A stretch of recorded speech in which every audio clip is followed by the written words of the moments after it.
Okay guys, so I made the switch to Linux. Maybe not full time, but for a laptop that I've been using in bed, to such a nice experience that it is just phenomenal. So the light switch finally went off in my head. People keep installing Linux on laptops. So here's what I did. I took a used laptop that I bought on eBay for like 350 bucks. It's an HP 360 2-in-1. The benefit of that laptop is that you could use the little HP stylus pen, so you could do some drawing. And then I wound up getting an first I did a 4 terabyte drive. I didn't install. I liked it so much. I'm like, oh, I really want the 8 terabyte drive. So I wound up ordering an 8 terabyte drive and installing it again. But because I was doing a reinstall, I decided to do an encrypted install. So now I have an encrypted drive on the laptop. So if it would ever fall into the wrong enemy hands, they can't take the drive out, put it into their computer, and read the data on it because it's encrypted. That's why Windows 11 is pushing it. The way I think Linux does the encryption is a little bit different.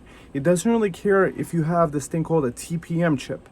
The way Windows does it is that you need a specific piece of hardware, so that if that hardware fails, if that's say that computer just like, you can't just take the drive out and put in another one. You might need the key, or there would be some weird shenanigans going on with that. But with this, the encryption is actually on the drive. So there's a key to get in, to decrypt the drive to be able to access any of the files, and then there's obviously a login for the Linux operating system. Why did I specifically pick Zorin OS? Well, I saw it in one video. It looked simple enough to install, and it seems that the Zorin OS team, shout outs to them, they did a really good job with curating a bunch of software. I wound up supporting the project by paying the 50 bucks, and with that, for the $50, I think you even get support. So what I'm going to need support on, the only thing that didn't work is that the little speakers on my laptop don't work, and the little rotation of the X360. I've had issues when I was trying to use Windows 10 with that rotation thing working. But because it's a 15.6-inch laptop, you would never rotate it anyway. You just want to use it for the touch functionality and for the ability to use the pen. Why I recommend that one specifically is because the other laptops, they don't let you use the capacitive touch HP stylus. I don't know, it's some technology in their laptops, possibly in Microsoft Surface ones too, but those are way too expensive and way overpriced and way underpowered. This one is very easy enough to upgrade the SSD, or you could just start out with the SSD that it comes with Windows 11, just wipe that clean, take the 512 gig, make sure you get the 16 gig model. Mwah! It's all matter, it's a nice aluminum chassis, it's beautiful. So why making this video quickly? I just want to try to dump a bunch of ideas on you. What is the ultimate Linux setup, at least according to me, and the way that I would use things? I have MacBooks, I have iPads, I have Windows PCs, gaming PCs, Windows 11, Windows 10, Windows 7. Windows 7 is still awesome. You guys know. So I'm like a tech enthusiast guy. You can see more than 100 YouTube videos, more to come. And with this one, I'm just trying to dump a whole bunch of ideas. I'm not trying to make it any fancy at all. This is the talking head portion, and then we're going to jump right into the laptop. I'm going to explain what I love about it and what my recommendation about the overall thing. Because I think where the people are getting lost in the weeds with the Linux, they keep showing you the terminal. This is one of those things. Hey, I want to read a whole bunch of matrix little letters on the screen with little green things and learn little syntaxes and type that stuff in like in the Matrix. Said nobody ever. Unless you're a programmer, that's fantastic. If that's one of those things. But if you're like a Windows 10 user or Mac user like me, you're like, terminal? Why would I want to deal with that? So this is where Zorin really does a good job. You just have a little store icon, kind of like the App Store in your iPhone, kind of like the App Store in your MacBook, kind of like the App Store in the Windows. Like there's a little shopping bag thing. You click that and you could install apps right from there. which is cool. So that has that. So you can search for most things and find them. And then otherwise you could do a quick Google search and find most other things that you would want, like app-wise, to install, and it just works out the box. And I think you could run certain Windows apps, ****, and you could do gaming on it, but I didn't get this for gaming. I get it for more for like productivity. One of the things that just blew my mind, right, is that it has a native installed PDF reader that reads things quick. And tell me how this is mind-blowing. To me, it's mind-blowing. Every PDF reader I had on Windows computers, it always forgets a spot. Even on Mac computers, even you guys are, even unless you put it in books on the iPad, but then the transfer process is ridiculous. For me, I just synced some PDFs that I had, and then it's like a 2,000 page PDF, right? I start reading it, I restart the computer, and then I'm gonna lose my spot. Here it just opens up right to the spot. I even renamed the file, it still opened up to the spot. So the curated apps are pretty phenomenal on this.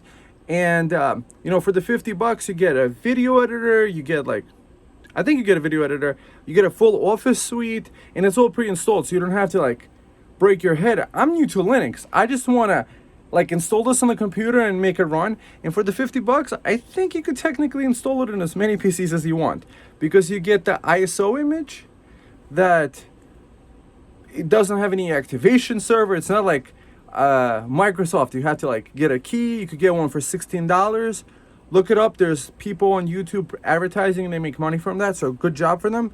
Thanks a lot for sharing that. $16 keys instead of paying Microsoft $150. And it's not sending all your stuff to the cloud. So now let's get to the next step. I made a notes, and now I'm going to show you the laptop, and I'm going to tell you how much I love it.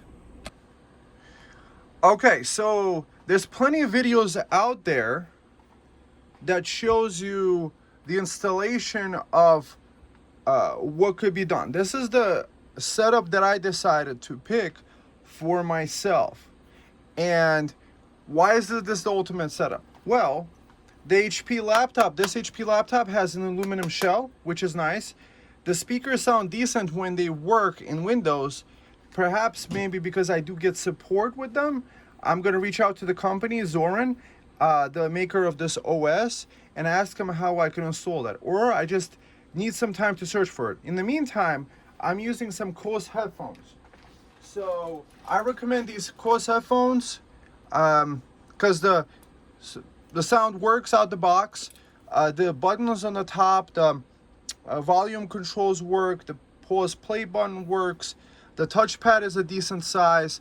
This laptop charges from USB-C on the side, so I have a whole bunch of dongles in my house which have power delivery and USB-C, so they're connected wired up to the Ethernet, so I get the fastest connection possible, and it's not doing any extra Wi-Fi signals, Bluetooth signals, and stuff like that. So no, long story short, I enjoy that. I think it's better for the health.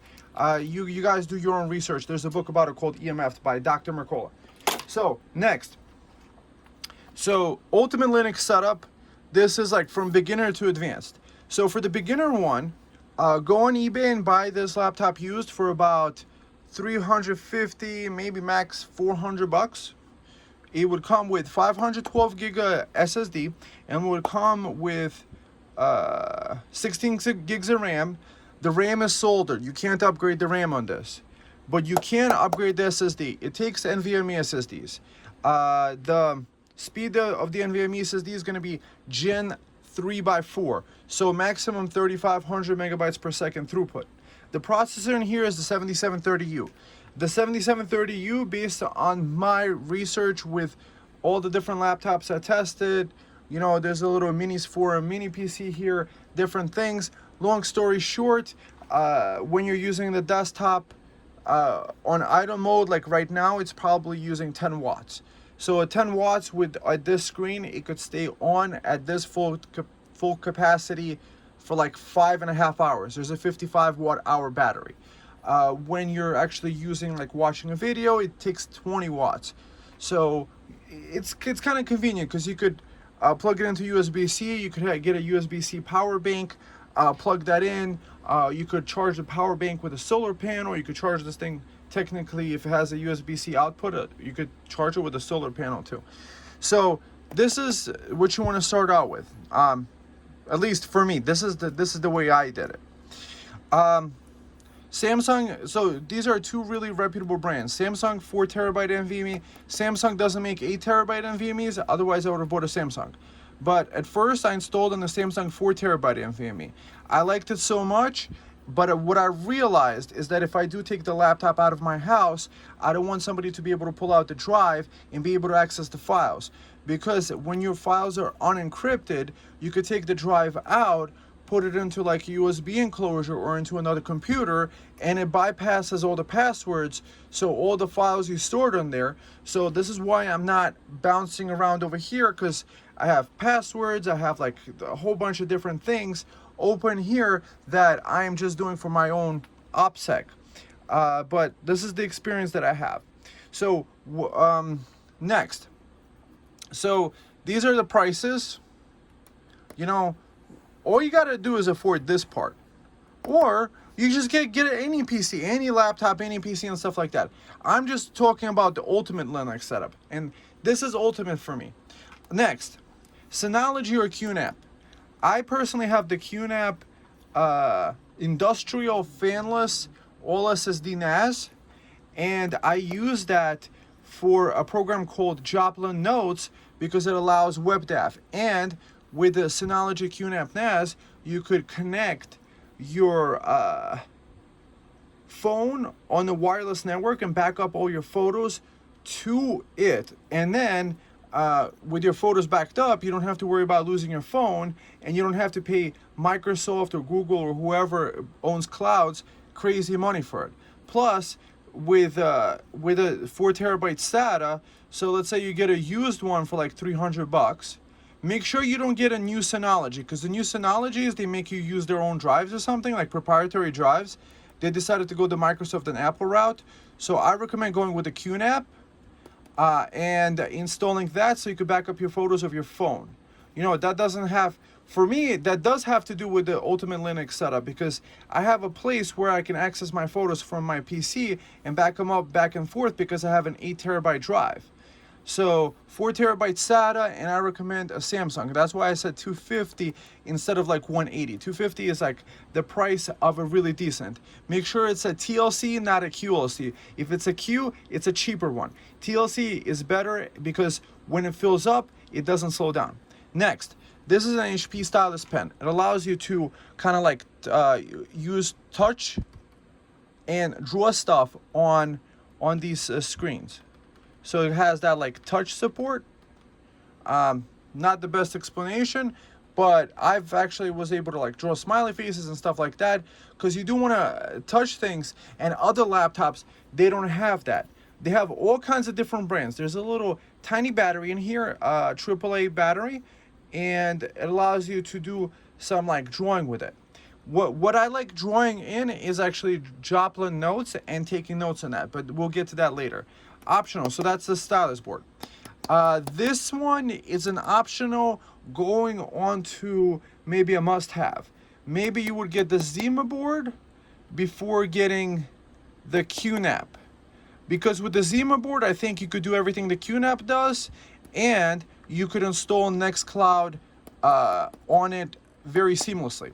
So basically put, you get the Zima board. It's a tiny small board computer. It already has the RAM, it has an Intel CPU in it and stuff like that, and it has an Linux operating system pre-installed with it.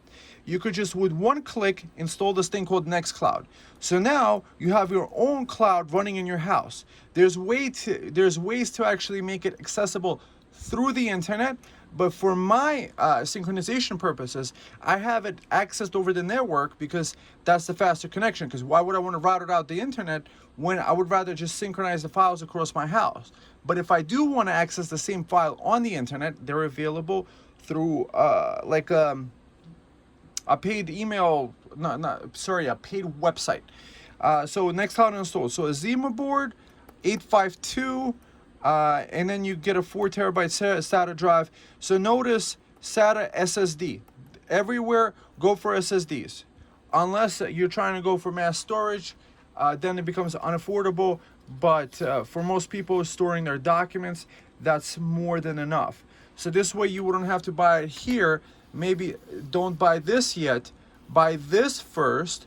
So this way any files that you have on this through Nextcloud, you have Nextcloud installed on your laptop, and you have it installed on your Windows PC or a Mac PC, and then you could actually share those files across the files. So like if you save to one, it's kind of like a Dropbox, but your own. So it's really cool, one-time expense, but it's fantastic.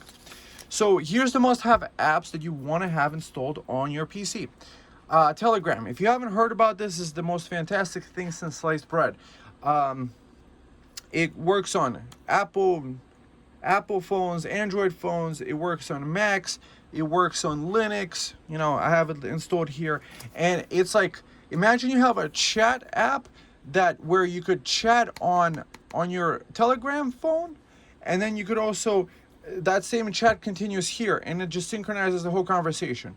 So you could continue chatting here, you could do video chat, you could do video call, there's channels. It's probably like the best thing ever. So next thing that I found in my searches, Betterbird is a Thunderbird-based email client. Betterbird. Okay, so I watched this one video. Tell me how people are paying for Office. I think this is for a paid program. So put your comments down below if it needs to be corrected. Long story short, the new Outlook is an email client by Microsoft. Tell me how the first email in there, it actually says add, and you click on it and it takes you to some random website that Microsoft is getting money for. And I think this is for a paid program or for a program that comes with a Windows operating system. I'm not sure, but this new Outlook, and then they took away most features. With Betterbird, it's completely free. Yes, they do solicit donations, but it's not like nothing popping up. There's no like things being broadcast, there's no ads coming in, and then you could connect all your Gmail, Hotmail, most email things. You just type in your email and your password, it finds the settings automatically and stores them directly on your computer. It's available both for Windows and Linux and for everything. So I first installed it on Windows. It was very simple. I really loved it. I actually downloaded the portable Windows version, and I put it on a secondary drive, so it would just store all the emails onto that drive. Next, Real VNC. Real VNC is, you could install a VNC server. I could install it on this, I could install it on Windows computer, I could install it on a Mac computer.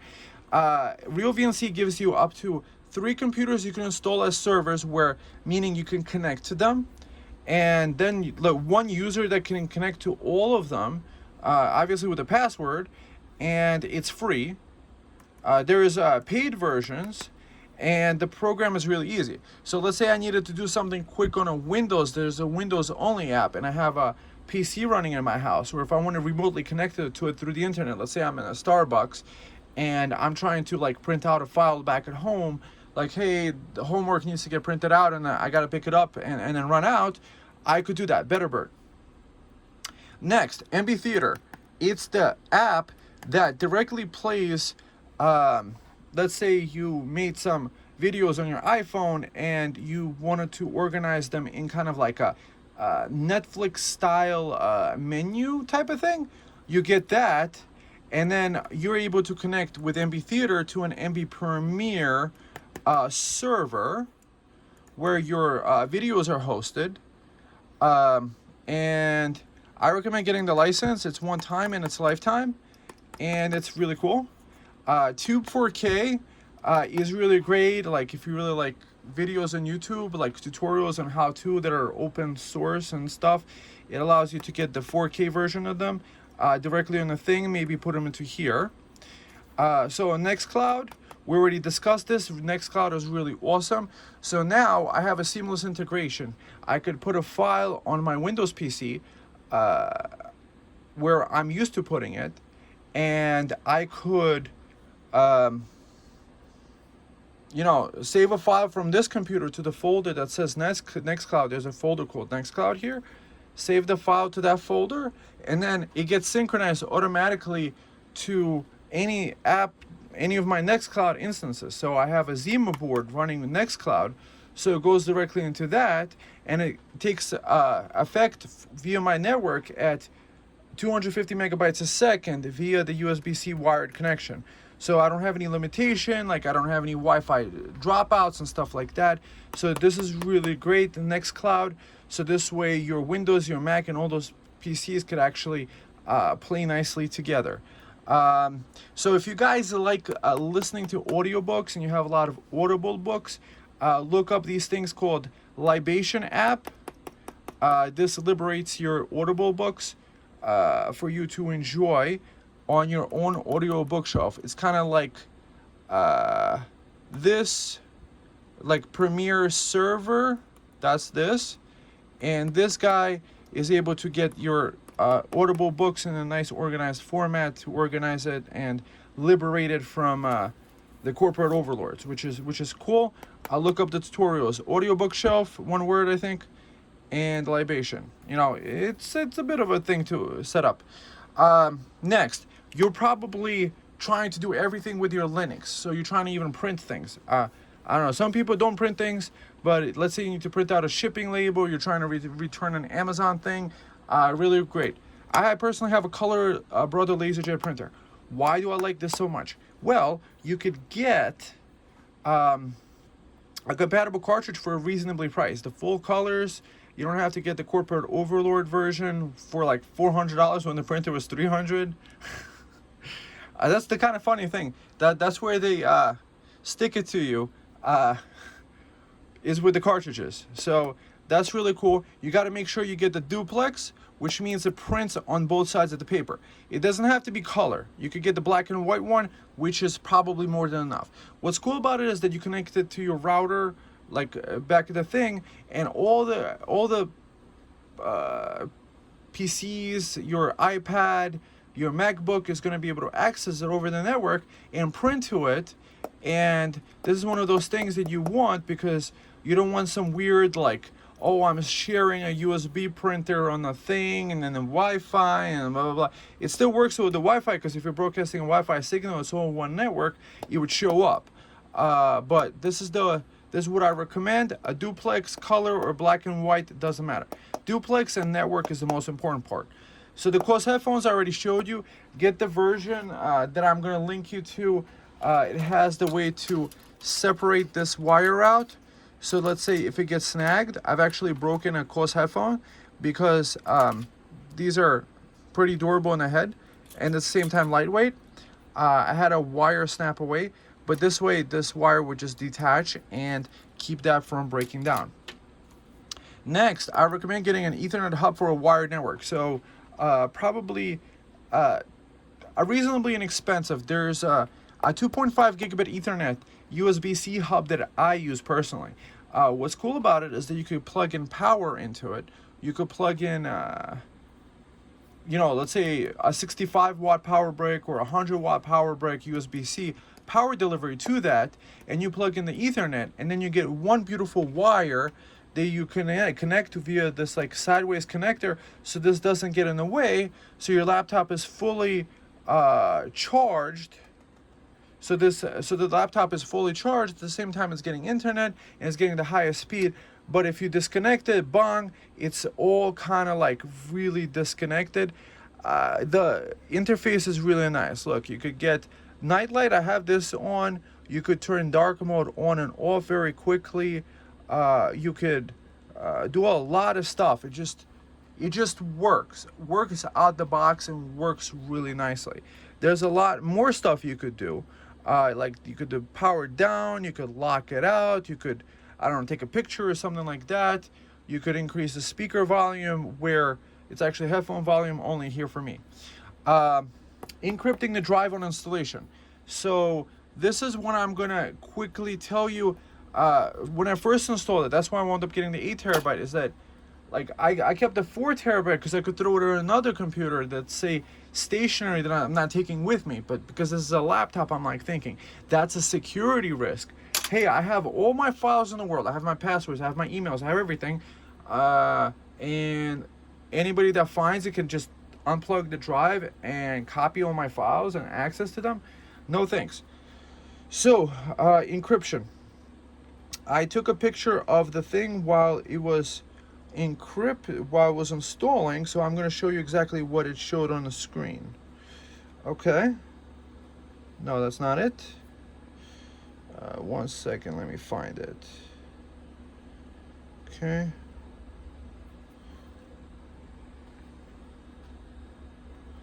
So this is on the Zorin OS. So installation type.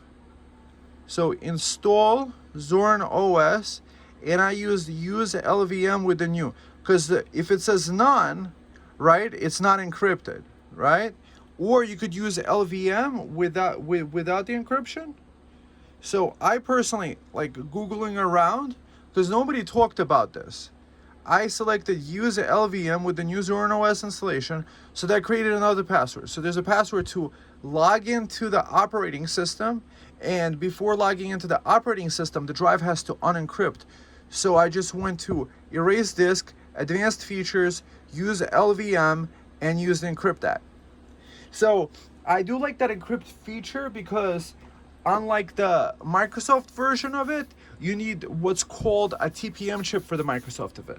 So let's say I replace the drive and stuff like that, it might give me like a finicky thing. If I try to take the Windows 11 and put it in another computer, it's gonna say like, hey, you gotta activate Windows, because this is what happens if you change it on the motherboard or it's either configuration in hardware. Microsoft wants you to buy another license. So I showed you how to do the encryption of the drive. I think that's very important because now this is encrypted. So when you first boot it up, it says enter password to decrypt drive. Then it gives me the login screen where I give my main like root user password for that. So that's cool. So make sure you write down your passwords and store them in a safe place. Maybe make a couple copies. That's why I have like a notebook. I was able to write it down. So reasons why I love it, like about Zorin Pro. I can't tell you about the other operating systems because all this like typing into terminals and all that other stuff, that's scaring people away. Guys, we want more people on our team. It works out the box. PDF, it remembers the spots in the PDF. That's really cool. You open a PDF, let's say it's a 50-page PDF, which is common. Let's say one PDF I could recommend you could Google right now is Think and Grow Rich. So you get the open source book, Think and Grow Rich, download them from archive.org, whatever shows up on the Google search, and you have the PDF, and then you open it up, and it, like everywhere else, it loses the spot unless you put it into iPad books. That's the only place I had it actually remember it. But it's so slow and cumbersome. But with Nextcloud, let's say you download it on one computer, you throw it into the Nextcloud drive, it's going to get put onto this computer, it's going to be on your Windows computer, and it's going to be accessible through the internet computer, through the Zima board. So that's really cool. So you don't need the terminal. That's what I love. I'm like, on this install, when I reinstalled it, like the first time I was trying to do like stuff in the terminal, it's rather easy. There's only a few commands really to remember. Like something about app. That I do like that you don't need terminal. One of the menus that comes up, it says like, hey, your software needs updating. You just press yes, right? Everybody else in there is a Linux updates. It says apt sudo apt update, sudo apt upgrade, right? Something like that. You Linux users could atone to that. No, I don't think you need to do that. That little, like a little icon, a little screen comes up. Hey, update your stuff, and you just say yeah. So Brave browser is installed, and there's no this on this. That's nice, right out the box. Woo-wee. That's beautiful. Because I watch a lot of YouTube. I'm watching your YouTube tutorials. So it's secure and encrypted with the protection that I mentioned, that I showed you. What's great is that any PC could be used. So Microsoft decided with Windows 11 that it's only going to allow you to use a PC that could be encrypted because it has a TPM chip. Meanwhile, these guys, I think, they don't care about your stupid TPM chip. they just don't use the chip. The encryption goes right onto the drive. So technically, if I understand it correctly, put your comments down below if I'm wrong. I could pull out this drive with the encryption password and just put it in a little mini PC, put it in another laptop. Let's say like let's say the screen got broken or something. I could pull it out of this thing, put it in another laptop, continue working, which is fantastic. The password is going to stay the same. There's no like thing. It's not going to say like activate your stuff, go crazy. And then Microsoft Office says like here, activate me, and then all that stuff. So App Store has most apps. You could do a fake search like 4K Tube. That's how I found it. And yeah, this is the only app I paid for, is $15 and it's a lifetime thing. And could this be a minus? You're not being spied upon, like unless you choose to get a spammy software, which the whole Linux community is going to denounce and going to say this, and then somebody's going to take their open source code and they're going to fork it. Somebody, like for example, Mozilla Firefox was doing something against privacy, so these guys, Zorin, installed Brave browser, and now it's even a better experience, and now it's actually my favorite browser now, that you could use Chrome extensions. Oh, and one Chrome extension that you want is this guy. So search for EverSync for Chrome, or EverSync for Firefox, EverSync for Edge, EverSync for whatever. So this is a bookmark syncing site. You get a free account, and then you could have like your toolbar sync your bookmarks across all your things. So let's say you have your bookmarks in your browser in a certain way. You could have them all upload to the EverSync server thing, and then once you install your Linux, boom, you press the EverSync, boom, you synchronize it, and all your bookmarks are back. You're welcome, guys. So let's see. There was a video I was watching about Linux specifically, and they were talking about how Microsoft, in one article, I think they tried to hide this. So it mentioned 1.4 billion, and then started talking a little bit later that they went from 1 billion. So what happened to 400 million PCs? And this was like 400 million PC loss since 2021. So my opinion is that 400 million PCs that people paid hundreds if not thousands of dollars for, that have their people's pictures, emails and stuff on them, didn't go into the trash can. I doubt it, because you could say America is a consumer society, but we conserve our resources. It's the people that don't conserve our resources, they steal our resources and then they give them away to random people that don't. But us, we're trying to conserve them. So, and then this is what I keep hearing about Linux being at about 5% of the install base. And my logic conclusion, my analytical brain, you could say, is like saying, okay, 5%, okay, so Microsoft loses 400 million PCs. How many Apple did lose? I don't know. I don't think these people are talked about, because there's like probably like 20 to 50 distros, right? It's a ridiculous amount of distros. Zorin is just one of them that uses the open source, free and open source software. And so there's so many of these, and they don't keep track of their statistics. On the install, it's like, hey, share your data in the census if you installed it, right? I'm like, no, I unchecked that. I don't want to census myself. So that's what I feel like other Linux users are doing, is they're not going to do the census, they're not going to share the data that they even installed Linux. So I think this 400 million was 400 plus Linux, I think, or more. And now with Windows 11, Windows 12, and all the other bull that they're trying to pull off, people are jumping ship, and then we're sailing to fresh, clean waters, nice pastures. So, because Linux doesn't report the stats, and it doesn't have any corporate overlords, why would they care? Like, oh, we're 5.2%. Now we went to 5.7. It's like, for Microsoft, it's good. Like, oh, we got 5.7 more people we could track and trace and database and sell them ads and stuff like that. Because it's a completely different mindset. So switch today, go to Zorin, and you will be happy like I am. I hope my video in like 30 minutes was able to, about 30 minutes, was able to summarize or at least help you start dream building and getting this ball rolling, just getting into the thing, getting a small little, get a laptop, get this, I recommend this specific one, or any laptop that has the 7730U processor. If you want the upgradable version, you could get the Dell 3535. It has a plastic shell. And for those people that like doing math, it has the math keyboard thing on here.